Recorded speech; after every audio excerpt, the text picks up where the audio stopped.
Okay, शुरू करें।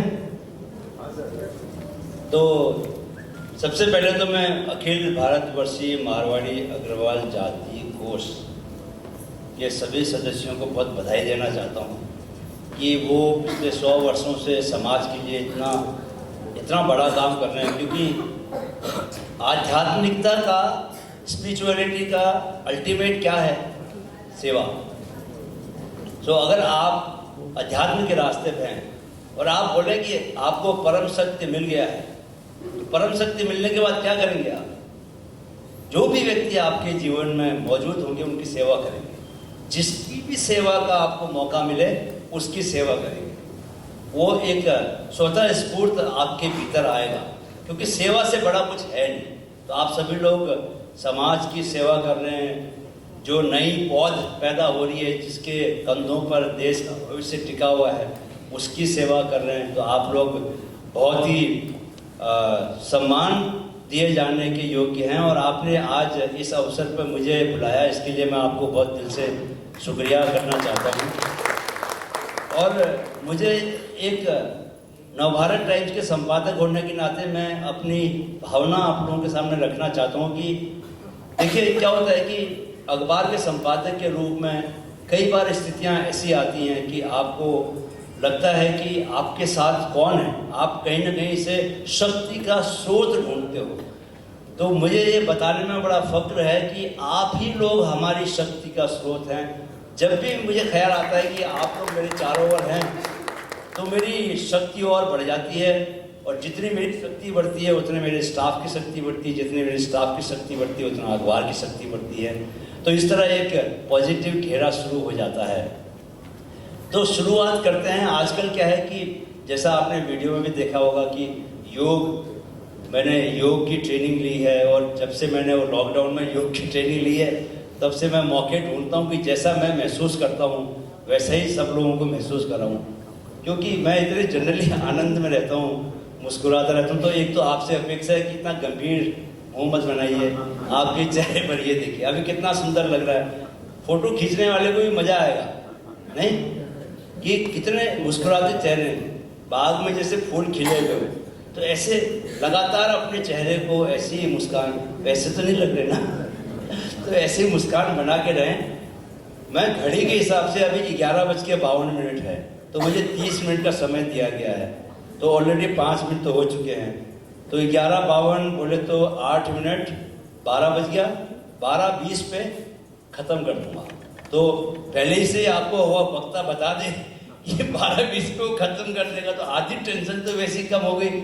बिना बात के भी आपको मुस्कुराना चाहिए, क्योंकि कितनी बड़ी टेंशन होती है। कोई आके आपके आगे आपको बैठा दे और अपना ज्ञान सुनाता जाए, कितना भी अच्छा ज्ञान हो, आपका 1000 काम है सुनने करने के लिए तो मैं आपको डराना नहीं चाहता, लेकिन ये बताना चाहता हूँ कि एक बार फिर से हमें अपनी प्रतिरोधक क्षमता को बढ़ाने की जरूरत है। जीवन में अगर आप स्ट्रांग रहना चाहते हैं तो आपको बॉडी को स्ट्रांग बनाना बहुत जरूरी है, क्योंकि हर वक्त आप बॉडी के साथ ही रहते हैं।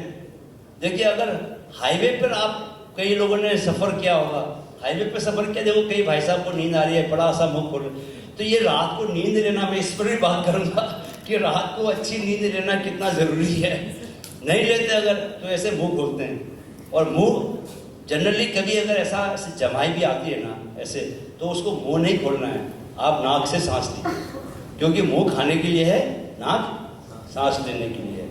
तो ये एक पहला नियम ये है कि आप कभी भी, चाहे रनिंग कर रहे हो, सो रहे हो, चाहे चल रहे हो, उठ रहे हो, खाना खा रहे हो, कुछ भी कर रहे हो, नाक से सांस लेंगे हमेशा, ठीक है। तो सबसे पहले हम सांस लेंगे 5 बार, गहरी और लंबी और धीमी सांस लेंगे। और सांस को कहाँ से लेना? हमेशा पेट से। जैसे आपने छोटा बच्चा तो देखा होगा, छोटे बच्चे 3 महीने से लेकर 5 साल तक के, है ना, तो वो उनको कभी सोया हुआ देखे तो जनरली जब वो सांस लेते तो कैसे पेट ऊपर आता है, फिर नीचे जाता है।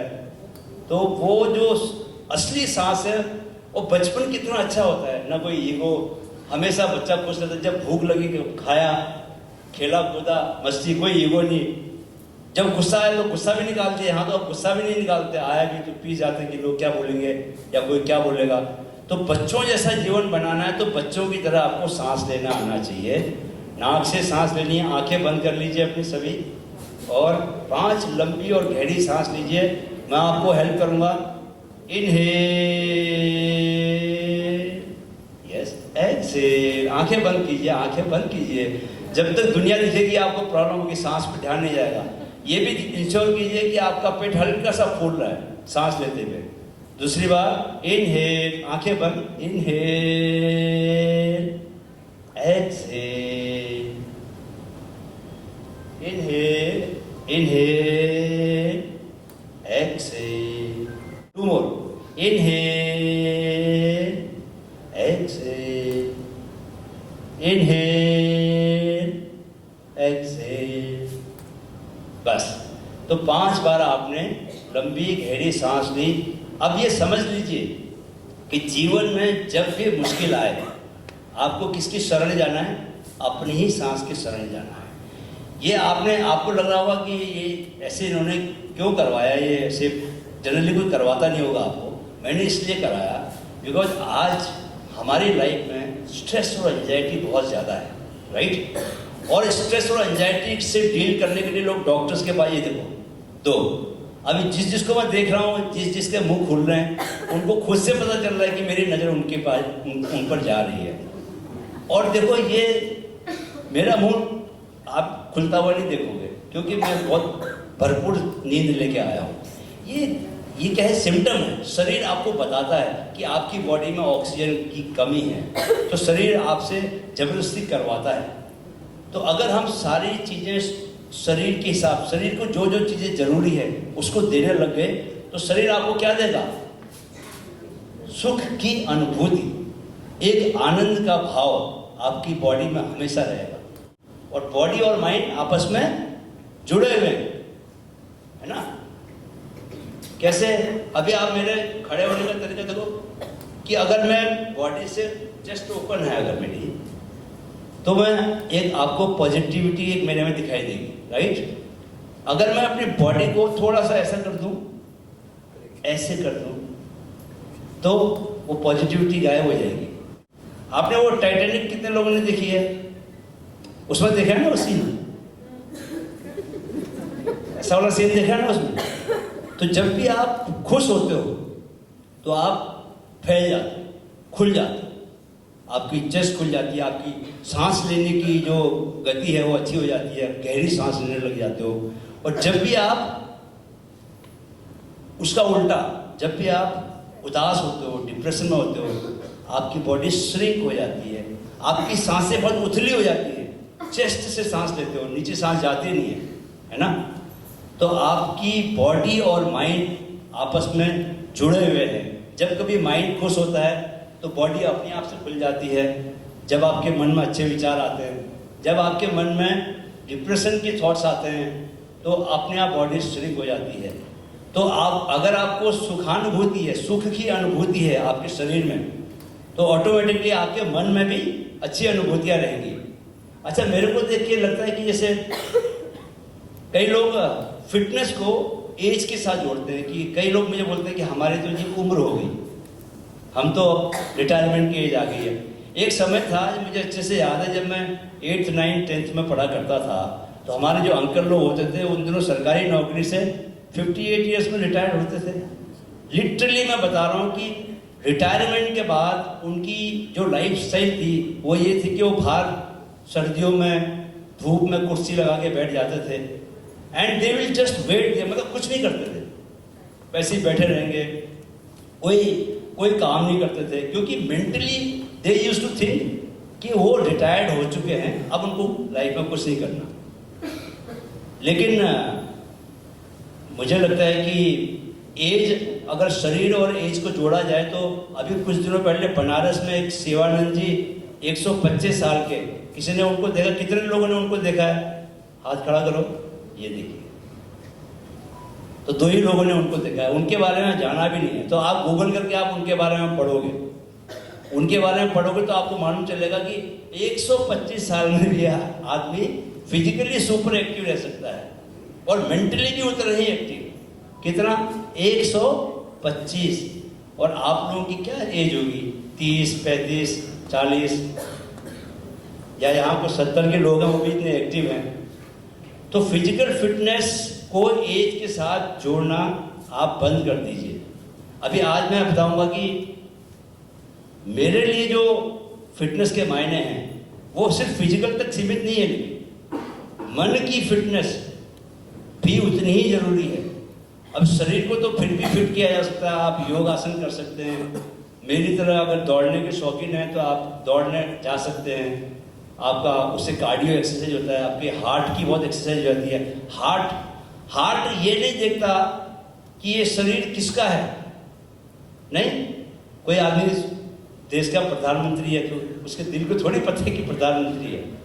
उसके दिल को तो ये पता है कि सुबह उठ के ये वॉक करने जाता है कि नहीं जाता, कि कौन आदमी कितना उससे काम करवाता है, उस तक आने वाला खून जो है सही रफ्तार से पहुंच रहा है कि नहीं पहुंच रहा, और वो पूरे शरीर को खून पहुंचा पा रहा है या नहीं पहुंचा पा रहा, बिकॉज ऑफ हिज एक्टिविटीज। वो क्या खाना खा रहा है वो उसको मालूम चलता है, लेकिन उसको ये नहीं मालूम चलता कि कौन से पद पर है।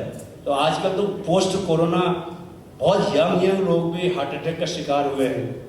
इनफैक्ट कई लोग जो हैं वो जिम में जाने वाले लोग भी जो है हार्ट अटैक का शिकार हुए हैं। तो मैं बार बार बोलता हूँ कि आउटर फिटनेस इंपॉर्टेंट नहीं है, कि शरीर में मसल्स के हिसाब से आप कितना फिट हो वो ज़्यादा जरूरी नहीं है। वो है थोड़ा बहुत दिखाने के लिए चलेगा, लेकिन इंटरनली कितना फिट है आप कितनी देर तक सांस को रोक सकते हैं, आपके फेफड़ों में कितनी सांस लेने की कैपेसिटी है। उम्र के साथ साथ आपके फेफड़ों की सांस लेने की कैपेसिटी कम होती जाती है। तो आप अगर उसको एक्स्ट्रा जोर देके प्रैक्टिस नहीं करेंगे सांस को, और कितना टाइम लगता है, 5 से 10 मिनट भी अगर आप रोज प्रैक्टिस करें, आपके फेफड़े की कैपेसिटी बढ़ेगी, आप सांस अच्छा लेंगे।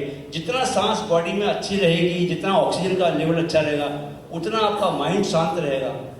जितना आपका माइंड शांत रहेगा उतना आप काम अच्छे से करेंगे, अपना फोकस रह पाएंगे। जितना आप फोकस रह पाएंगे उतनी जीवन में तरक्की करेंगे। नहीं तो तरक्की करना कितना आसान है, लेकिन लोग सांस लेना ही भूल जाते हैं। अभी देखिए, जब मैं बात कर रहा हूँ आप लोगों से, कितने लोग अपनी सांस पर ध्यान दे पा रहे हैं?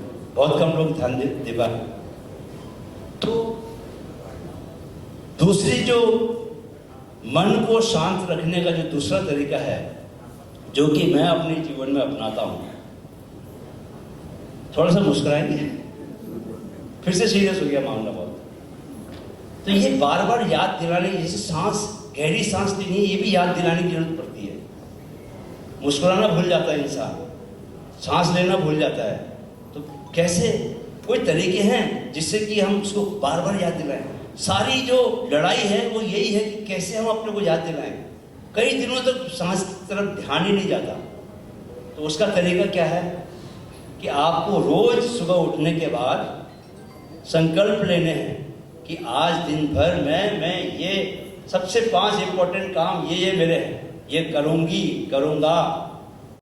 रोज संकल्प लेने, और रात को सोने से पहले फिर से उन संकल्पों को दोहराना।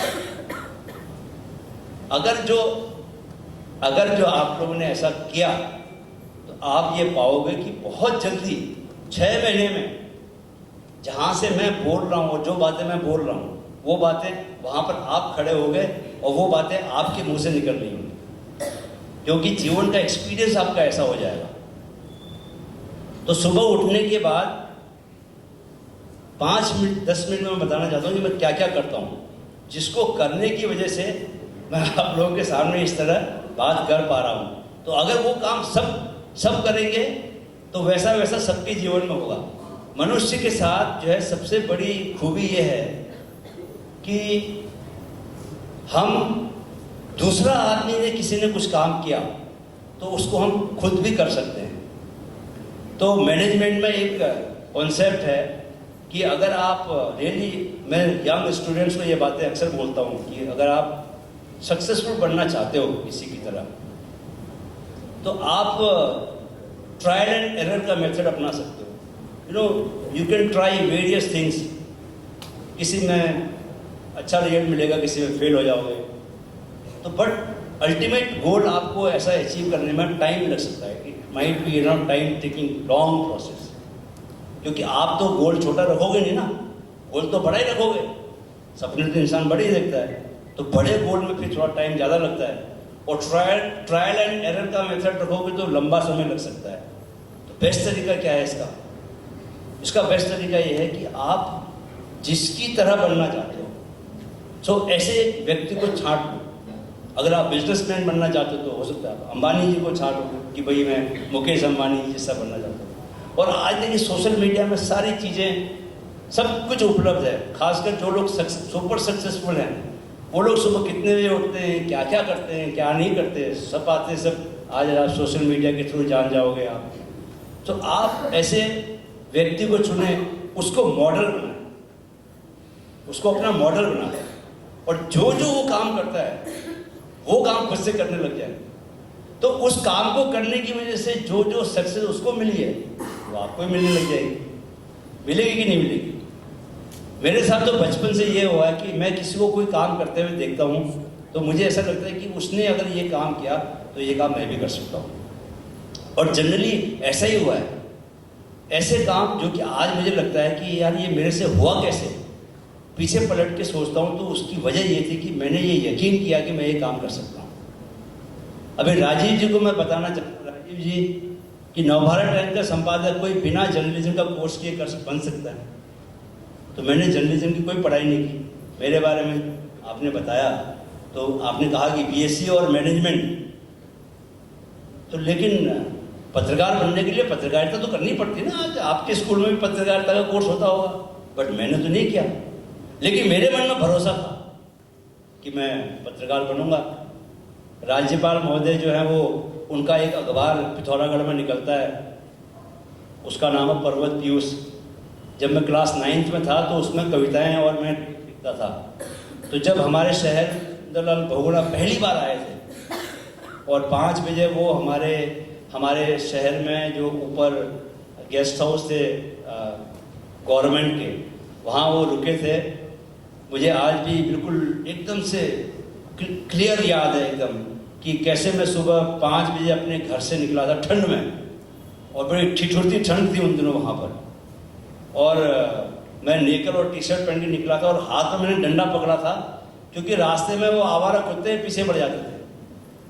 और मैं वहाँ पहुँचा, वहाँ पर 5 जो शहर के बड़े धन्ना सेठ थे वो लोग वहाँ बैठे हुए थे, और वो लोग उनसे मिलना चाहते थे, क्योंकि सुंदरलाल बहुगुणा चिपको आंदोलन की वजह से चटर्जी प्रसाद भट्ट और सुंदरलाल बहुगुणा बहुत बड़े सेलिब्रिटी बन गए थे तब। उनसे मिलना मतलब बहुत बड़ी बात थी। तो मैंने दरवाज़ा नोक किया, 5 लोग तो बाहर बैठे हुए थे। तो दरवाज़ा खोला, उन्होंने कहा बताओ क्या काम है नौजवान। मैंने कहा सर आपका इंटरव्यू करना है। बोले किस पर बात करोगे? मैंने कहा पर्यावरण पर बात करूँगा। तो उन्होंने पूछा पर्यावरण से समझते क्या हो?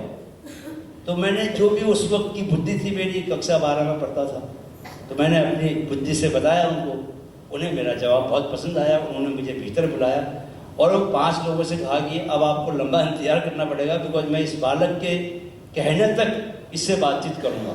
और 1 घंटा बातें की। और वो जो इंटरव्यू था वो भगत सिंह कोश्यारी जी के अखबार पर्वत पीयूष ने उस अपने अखबार में छापा था। तो वो मेरा पहला कक्षा 9th में लिया गया पत्रकारिता का वो। तो जो आपका पैशन बन जाए उसके लिए आपको किसी फॉर्मल डिग्री की जरूरत नहीं है। और मैं एज के बारे में तो बात कर ही चुका हूँ। तो पत्रकारिता की जो शुरुआत थी वो मैंने उस दिन से की। तो जीवन में अगर आप किसी चीज़ को लेके बहुत पैशनेट हैं तो उसमें आपको अपने आप से रिजल्ट मिलना शुरू हो जाएगा। तो ये कई बार जब पीछे मुड़ के देखता हूँ तो कि जो चीज़ें मैंने मन में चाहा कि ऐसा मेरे साथ हो, मैंने चाहा कि मैं फौज में अफसर बन जाऊँ, तो फौज में अफसर बन के चला गया।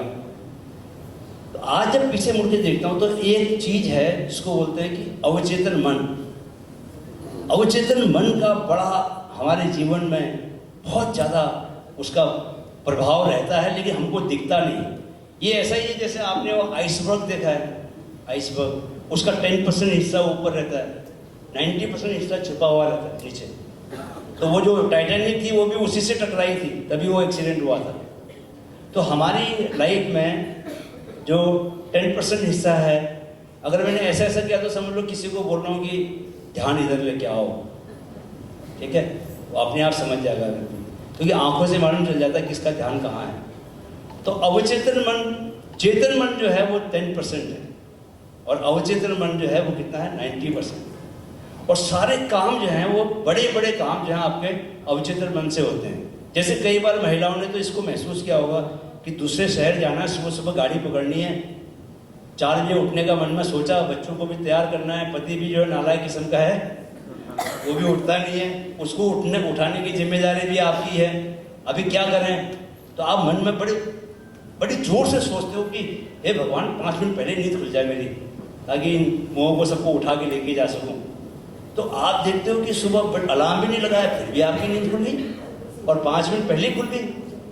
तो ये जो काम है ये बेसिकली आपने जो इतना स्ट्रांगली सोचा, तो अवचेतन मन का काम है। तो जीवन में जो चीज भी आप स्ट्रांगली सोचते हो वो बात अवचेतन मन में चली जाती है, और अवचेतन मन की जो तार हैं वो ब्रह्मांड से जुड़े हुए हैं। आप अपने को छोटा मोटा मत समझिए, आपके भीतर जो है ब्रह्मांड की शक्तियां हैं। भाई एक इंसान के भीतर एक इंसान की शक्तियां होती है ना, एक हाथी के बच्चे में हाथी की शक्ति होती है। आप किसके संतान हैं? माता पिता तो एक जरिया है ना, आप संतान तो परमात्मा की हैं, तो आपके भीतर शक्तियां परमात्मा की है, लेकिन पता ही नहीं, उसका एहसास ही नहीं है। तो ये बहुत जरूरी है कि अवचेतन मन की शक्ति को आप पहचान लें। और अवचेतन मन की एक और खासियत मैं बताना चाहता हूं आपको कि अवचेतन मन ये नहीं देखता कि आप नेगेटिव सोच रहे हो या पॉजिटिव सोच रहे हो। अवचेतन मन सिर्फ ये देखता है कि आप सोच क्या। इस तरह के जीवन में चमत्कार होते हैं, कौन सी घटनाएं कहाँ से होती है कुछ पता ही नहीं चलता, और जो आपने सोचा होता है वो आपका पूरा हो जाता है। मेरे साथ ये इतनी बार हो चुका है, इसलिए मैं पूरे भरोसे के साथ मैं आपको बता रहा हूँ कि ऐसा करोगे तो ऐसा होगा, ठीक है। तो ये अवचेतन मन की बात बतानी बहुत ज़रूरी थी। दूसरी बात ये कि जो सुबह जब मैं पहला काम जो करता हूँ वो उठ के, एक तो उठना जो है वो ब्रह्म मुहूर्त में उठना को बोलते हैं, लेकिन वो वही उठ सकता है जो रात को थोड़ा समय पे सोए, जो अपने मोबाइल से मुक्त हो जाए जल्दी। मोबाइल से मुक्ति नहीं मिलती, तो मोबाइल से मुक्त जो होगा वो फिर समय पे सोएगा तो समय पे उठेगा। तो बार बार ये सुबह समय पे उठना जो है वो बड़ा चैलेंज नहीं है, रात को समय पे सोना जो है वो ज़्यादा बड़ा चैलेंज है। तो जो सोएगा तो शरीर की तो उतनी घंटे की नींद है ना। आप लोगों को मुझे लगता है कि कम से कम 7 घंटे की शरीर को नींद देना बहुत ज़रूरी है। तो अगर आप 7 घंटे शरीर को गहरी नींद देंगे तो मैं आपको बता सकता हूँ कि जैसे एक दीदी हैं जिनका मुंह खुल रहा है बार बार, वो बंद हो जाएगा, मुंह नहीं खुलेगा। वो मुंह खुली इसीलिए है कि जो आपने अपने को नींद दी है। क्या होता है कि जब आप सोने जाते हो तो आपका जो दिमाग का प्रोसेसर है वो रुकता नहीं, वो चलता रहता है। तो आपकी जो नींद है वो गहरी हो ही नहीं पाती। तो आपको कम से कम सोने से 1 घंटा पहले मोबाइल को दूर रखना है, लाइट कम कर देनी है, लाइट म्यूजिक लगाना है। इतना ना भी कर पाओ, कम से कम मोबाइल को दूर रख दो, लाइट म्यूजिक ना भी लगाओ, चलो ठीक है, लगा लो तो बहुत अच्छी बात है। 432 हर्ट्ज, 432 हर्ट्ज इस फ्रिक्वेंसी का म्यूजिक लगाइए, तुरंत वो माइंड पर असर करेगा। माइंड को कैसा कर देगा? वो अल्फा वेव्स में ले आएगा, बीटा से अल्फा में आ जाओ। जब आप अल्फा में आ जाओगे तो अपने आप शांत, कई बार मन बहुत शांत महसूस होता है। पहाड़ों के ऊपर गए होगा आप लोग, मैं तो पहाड़ का रहने वाला हूँ। अगर पहाड़ के ऊपर चले गए, सपोज करो एक पहाड़ की चोटी पर आप चढ़े और वहाँ जाके आप, वहाँ पर एक पेड़ लगा हुआ है, एक पेड़ है, पेड़ पर कुछ पक्षी बैठे हुए हैं और बादल लगे हुए हैं, नीचे आपके सामने घाटी फैली हुई है, आप पेड़ के नीचे बैठे, ठंडी ठंडी हवा चल रही है। हवा को महसूस कर सकते हैं क्या? आप कर सकते हैं? ये तो मनुष्य में बहुत बड़ी ताकत है। मन की सबसे बड़ी शक्ति है कि मन कहाँ से कहाँ पहुँच जाता है। तो मन की शक्ति को आप अपने जीवन को साधने के लिए इस्तेमाल करो ना। तो वहाँ मन को आप अगर वहाँ गए तो वहाँ मन कितना शांत महसूस करता है, तो आप उस मन को, उस शांति को सोने से पहले अपने मन में लेके आएं। तब जब आपको 7 घंटे की जो नींद मिलेगी वो भरपूर नींद, और तब आप इस तरह कार्यक्रम में उबासियाँ नहीं लेंगे, राइट। तो एक बात और बतानी रहेगी जो सबसे महत्वपूर्ण है। रात को सोने की बात बता दी मैंने, अवचेतन मन की बात बता दी, ये 2-4 काम भी आप करेंगे। फेफड़ों की पावर बढ़ाने की बात बता दी। प्राणायाम मैं करवा देता यहाँ पर, लेकिन थोड़ा ज़्यादा हो जाएगा क्योंकि आप लोगों को आदत है बच्चों को पढ़ाने की, खुद से बच्चे बनने की हैबिट ही नहीं है आपको। पता चला कि ऐसे बंदे को बुला दिया जिसने टीचर्स को बच्चे स्टूडेंट बना दिया। अच्छा, सो 5 प्राणायाम जो है मैं रोज करता हूँ और कंपलसरी है सबको करना। अगर वो प्राणायाम आपने कर लिए तो आपकी तरफ ये जो कदम बढ़ाता हुआ कोरोना आ रहा है वो आएगा नहीं। तो एक तो आपको मेरा YouTube चैनल का नाम मालूम है, माइंड फिट। उसमें मैं सारे ये जो बातें आपको बता रहा हूँ, ये बातें इसी मंतव्य के साथ कि इससे आपका जीवन रूपांतरित हो, आपके चेहरे पर मुस्कान आए और आपके जीवन से उबासियाँ चली जाए। उसलिए मैं वो वीडियो बना के डालता हूँ ताकि आप लोगों को फायदा पहुँचे। तो सबसे पहले जो है, जो कपालभाति का नाम सुना आपने?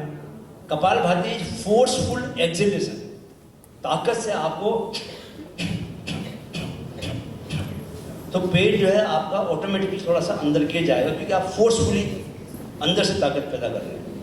ठीक है, तो ये पहला आपको करना है, कम से कम 20 रिपीटेशन 3 बार, फोर्सफुल एक्सहेलेशन, राइट। दूसरा आपको अनुलोम विलोम करना है। जो लोग एक्सपर्ट हैं वो नाड़ी शुद्धि कर सकते हैं, जो लोग एक्सपर्ट नहीं है वो सिर्फ सिंपली एक नाक से सांस को खींचना है, दूसरी नाक से छोड़ना है, दूसरी नाक से खींचना है, ये नाक से छोड़ना है। तो आपका माइंड हमेशा बैलेंस रहेगा। लेफ्ट और राइट आपका जो माइंड है दोनों एक्टिव रहेगा। दोनों के काम अलग अलग हैं। एक आर्ट की दिशा में, एक म्यूजिक का काम करता है और एक कलात्मक काम करता है, कविताएं लिखवाता है। तो अच्छी कविताएं भी लिखेंगे और गणित के सवाल भी सॉल्व करेंगे आप। ठीक है। तीसरा जो है भ्रस्त्रिका। भ्रस्त्रिका में आपके फेफड़ों की पावर दिखाई पड़ती है। पूरी सांस खींचनी है, एकदम भर देना है। ठीक है, फटाफट।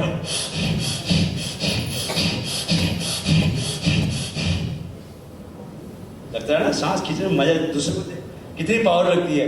बट धीरे धीरे अगर आप लंग्स की हैबिट बनाएंगे तो 1% रोज का इंप्रूवमेंट करेंगे तो 1 साल में आप 337 गुना बढ़िया बन जाएंगे आप। इसके बाद आपका आता है उज्जयी प्राणायाम।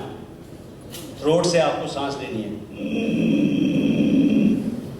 राइट। और 5 बार लास्ट है भ्रामरी। भ्रामरी सबसे इंपॉर्टेंट है। क्यों? क्योंकि वो एंटीवायरल का काम करता है। अभी जो कोरोना आने वाला है तो जो आपने वो रेमडेसिविर जो दवा मिल नहीं रही थी, एंटीवायरल का काम करती थी। आपके यहाँ दोनों साइड में, नाक के साइड में नाइट्रिक ऑक्साइड निकलती है। नाइट्रिक ऑक्साइड आपके लंग्स में जाती है और बहुत सारे आपको बेनिफिट देती है। वो बहुत, मतलब एंटीवायरल के अलावा भी बहुत तरह के बेनिफिट्स हैं उसके। भगवान ने, नेचर ने प्राकृतिक रूप से आपको क्षमता दी है। तो जब आप भ्रामरी करते हैं तो वो नाइट्रिक ऑक्साइड, अच्छा ये स्टडी हो चुकी है, प्रूवन है, साइंटिस्ट ने ये प्रूव किया है, 20 टाइम ज़्यादा आपको नाइट्रिक ऑक्साइड बॉडी को आपको मिलता है जब आप भ्रामरी करते हैं। भ्रामरी कैसे करते हैं? तो जैसे भंवरा का गुंजन होता है ना, भंवरा फूल पे गुंजन करता है, तो आपको कान भी, आँख भी बंद करने हैं। अगर नहीं भी करते तो आप कोई बात नहीं, जैसे आपको आवाज़ निकालनी है, टंग को ऊपर से टच करेंगे,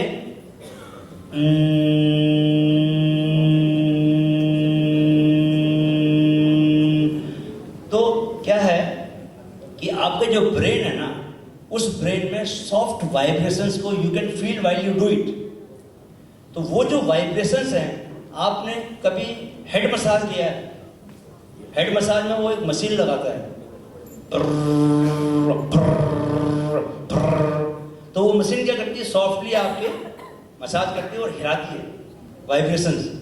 तो उससे जो भ्रामरी प्राणायाम करेगा उसे कभी भी डिमेंशिया या इस तरह की जो बुढ़ापे के साथ माइंड की जो बीमारियां हैं वो कभी नहीं होगी। भूलने की बीमारी, हाथ कांपने वाली बीमारी, क्योंकि ब्रेन को वो यंग बना के रखती है। ब्रेन के लिए सबसे पावरफुल टूल है। और करना क्या है, जैसे ओम का जो उच्चारण है ना,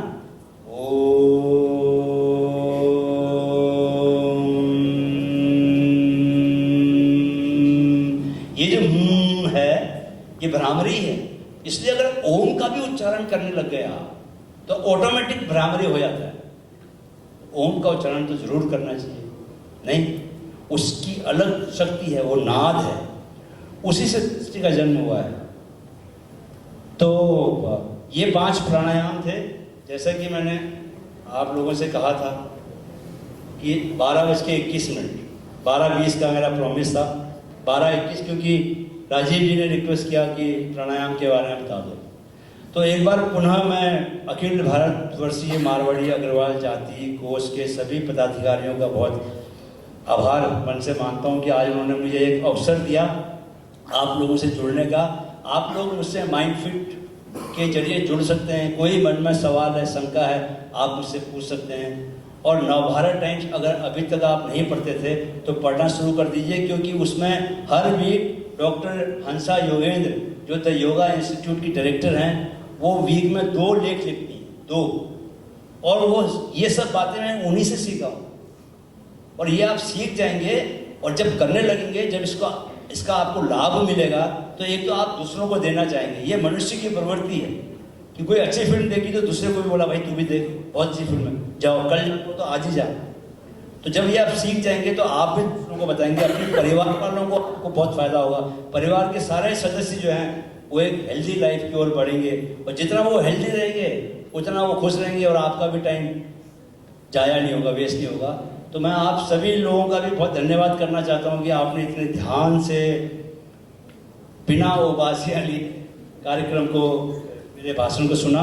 जो हमारी टैगलाइन है माइंड फिट की, वो टैगलाइन में जनरली शुरू में जब विद्यार्थी होते हैं, स्टूडेंट्स होते हैं, तो उनसे बोलता हूँ कि वो लोग बोलेंगे, लेकिन हम तो जीवन भर स्टूडेंट रह सकते हैं। तो आपको भी स्टूडेंट मानते हुए वो टैगलाइन को मैं यहाँ रिपीट करूँगा। पहले मैं बता देता हूँ क्या है।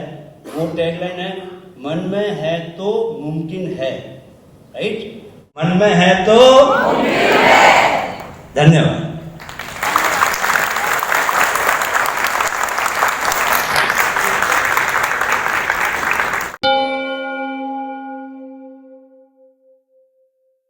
माइंड फिट युवाओं में मानसिक जागरूकता के अपने लक्ष्य को लेकर कृत संकल्प है।